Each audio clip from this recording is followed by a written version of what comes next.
fans. Timmy V.O here with the Panther Comms Podcast. Thanks for hopping on here. I always appreciate you guys.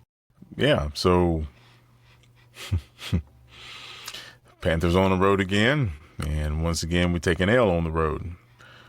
I think this L might be quadruple the size of the L that we've taken in the previous two L's this season, but I know a lot of people are calling for Canales' head and all that stuff. People just, in the heat of the moment, get on social media and type things of that nature. But, with my keen eye, and I'm more than comfortable saying that, this is all about execution and playing complementary football.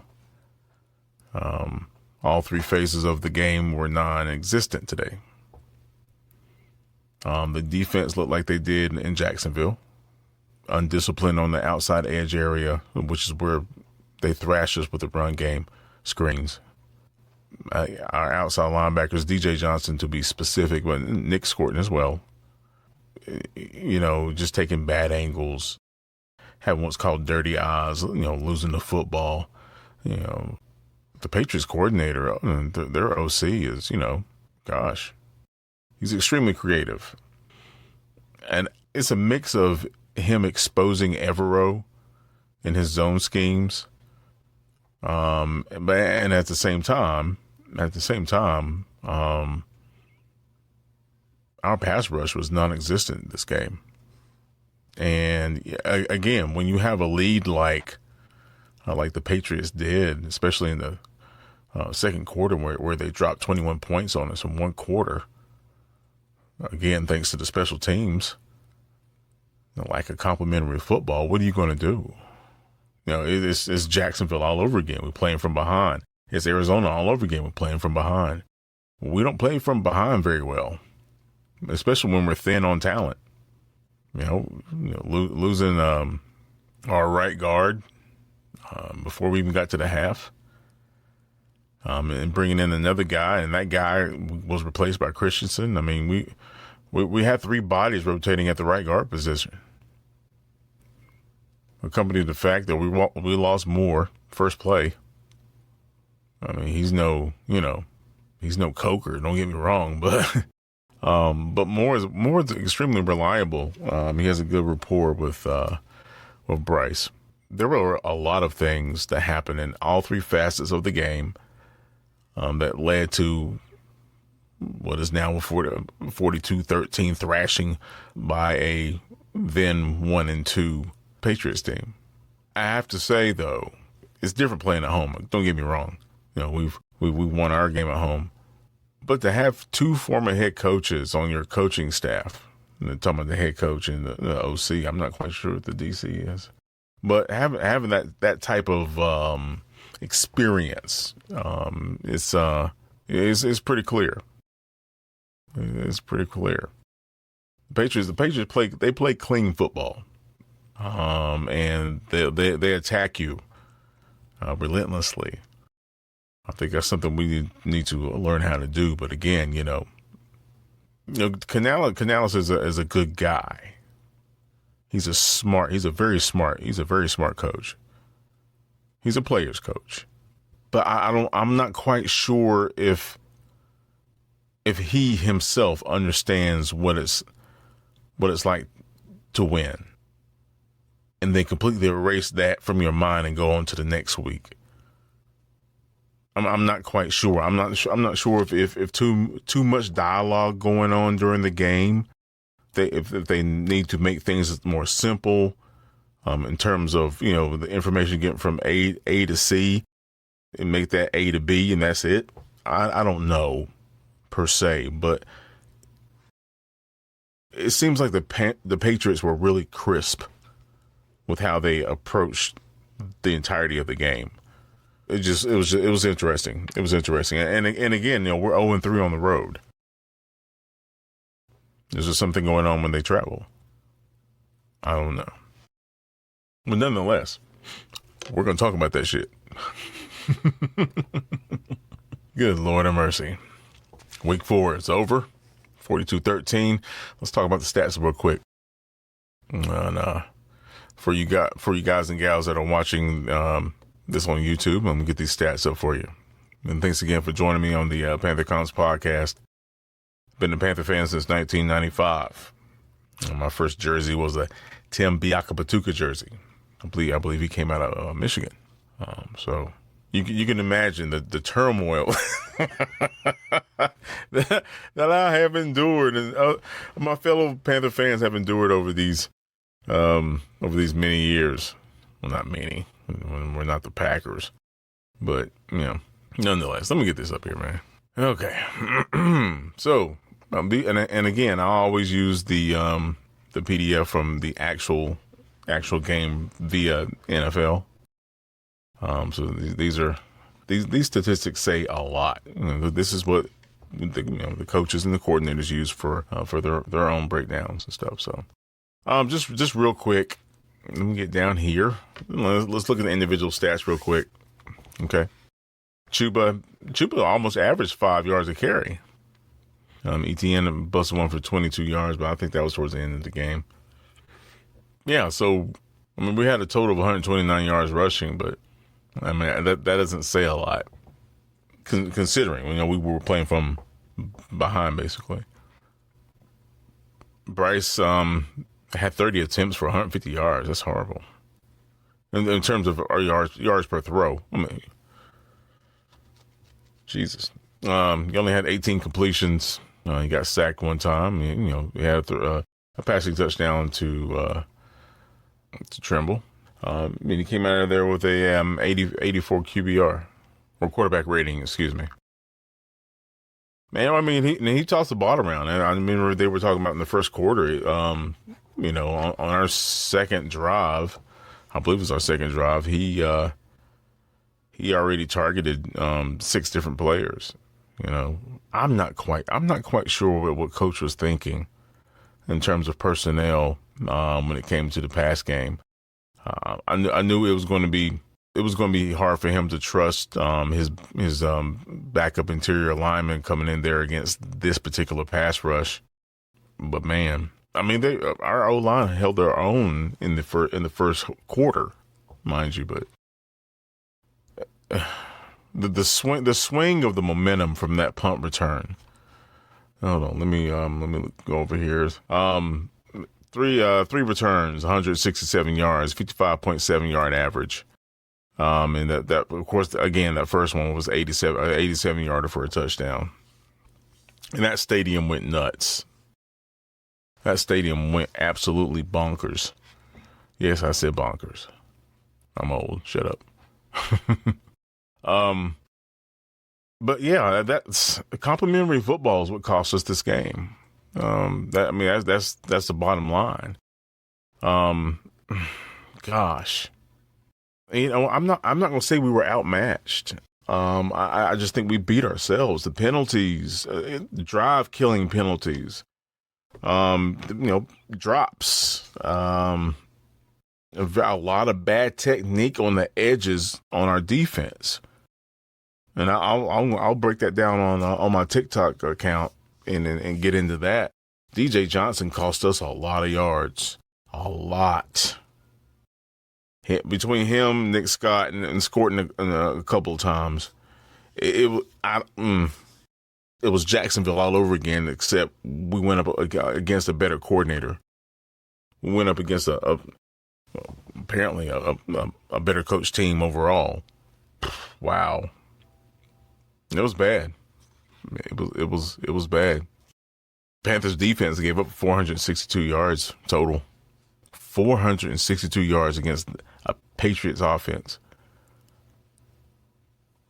Diggs was killing us. But anyway, so from a first down standpoint, granted we might have had the ball more. We'll see about that in just a second. We had 21 first downs. They had 16. Our third down efficiency was just as bad as theirs. Our fourth down efficiency was 33%, but that's not really relevant when you're playing from behind and you're not able to convert field position into points. I believe we were on the Patriots side of the field 4 times in the first half. We only got a touchdown out of that, and then we missed the extra point. Then we missed the field goal. This is very frustrating. 326 net yards. You put that 307 net yards with the Patriots with their special teams. That's a we almost let them get 500 yards, y'all. That is mind blowing. I mean, this is, and again, time of possession. We had the ball almost 11 minutes more than they did, but yeah, so it's not complicated why we lost this game. Penalties, miscues, poor execution, and in some cases, poor coaching. Because instead of putting faith into your playbook and your players, you try to play it safe when you're getting your ass thrashed. It's not a good look. That's not a good look. It's really unfortunate that it had to go down like that. We lost that game in the first half. When you let a team drop 21 on you on their turf, and it's basically because it's just bad. I kind of want to say bad habits, but bad technique. I mean, it's extremely frustrating because, again, it's not like you haven't been practicing half the year.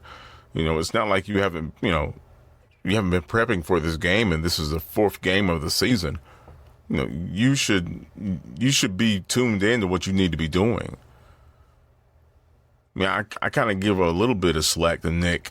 Again, he's a rookie. He's just trying to go hard and make a play. But somebody like DJ, who has already been coached up, coming in there and doing, he still looks like a rookie. I don't know if converting him to putting him in a DN position, get him in a 3 technique will help. I don't know. Just let him put his hand in the dirt and tell him to go get it. That might be the case because you get that kid in a situation where he has to think, he screws up every time. It is amazing you were standing that close to the line of scrimmage and you can't follow the football.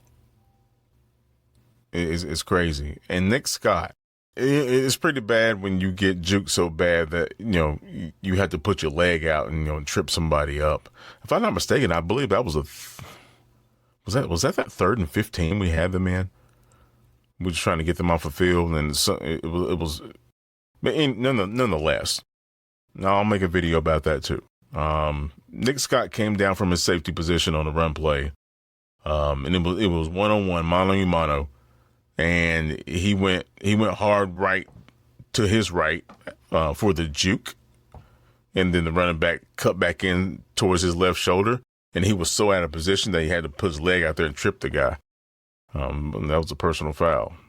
And that gave him the automatic first down. Just bonehead plays. This was ridiculous. I'm not calling for people's jobs from a coaching standpoint. I'm not calling for that just yet. But the lack of organization and the lack of focus on the road, because that is clear. Out of 4 games, we lost 3 all on the road. That's a problem. We didn't travel across the country to Arizona. Well, I think we're going out to California eventually or something like that. Another West Coast trip. This is New England. It's right up the street, so to say. I don't get it. Well, I do get it. That's why I'm on here. But nonetheless, yeah, on to the next week. I don't even care who we play at this point. I just want to see improvements. I want to see a sustained method of improvement. This is bad. We got wow. But at least we're not the Falcons. although I believe they beat Washington. They got an ego last week, but whatever. That doesn't matter. We got a butt whooping.